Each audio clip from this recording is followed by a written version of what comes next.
તો વાત કરીએ સુરતની તો સાયબર ગુલામીના ગાંઠાયેલા જાળામાં ફસાયેલા ગુજરાતના યુવકોને સુરત પોલીસે વિદેશી માળખામાંથી સુરક્ષિત રીતે પરત લાવવા મોટી સફળતા મળી છે। ઊંચા પગારની લાલચમાં બેંકોક પહોંચેલા યુવકને મ્યાનમારના જંગલોમાં દબોચી લેવામાં આવ્યો હતો, જ્યાં ચાઇનીઝ ગેંગ દ્વારા સાયબર ફ્રોડ કરવામાં આવતો હતો। રિવોલ્વરની અણીએ કામ કરાવતા અને કામ નહીં કરો તો ટોર્ચર રૂમમાં પૂરવામાં આવતા એવા ભયજનક તથ્યો સામે આવ્યા છે।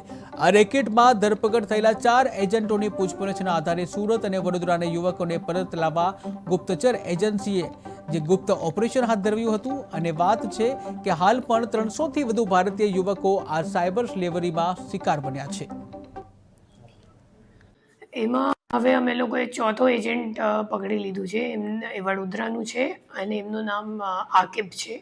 એ એકચ્યુઅલી સબ એજન્ટ તરીકે કામ કરતો હતો। એમનો કોઈ સીધો કમ્યુનિકેશન હાલ સુધી તપાસમાં બહાર નથી આવ્યું કે સીધો ત્યાં સાયબર સ્લેવરીની ગેંગ સાથે જોડાયેલો હોય મ્યાનમારમાં, એવું કોઈક નથી। પણ કોઈ બીજા એજન્ટ સાથે કામ કરતો હતો તો એમ સબ એજન્ટ તરીકે એમને 2 માણસો અત્યાર સુધીમાં મોકલ્યું છે ત્યાં, અને એના માટે એમને જે કમિશન મળી છે એ 21,000 રૂપિયાની છે।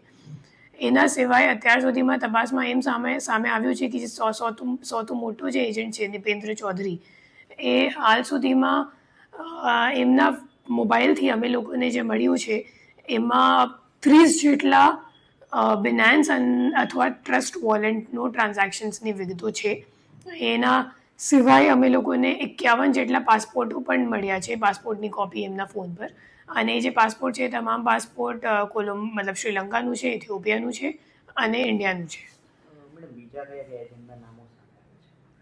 બીજા ઘણા બધા એજન્ટ હશે એમાં, બટ હાલ કેમ કે તપાસ ચાલુ છે તો પછી તમને અપડેટ કરવામાં આવશે। મેમ આજે 2 લોકોને ભોગ બનના છે તેમને તારથી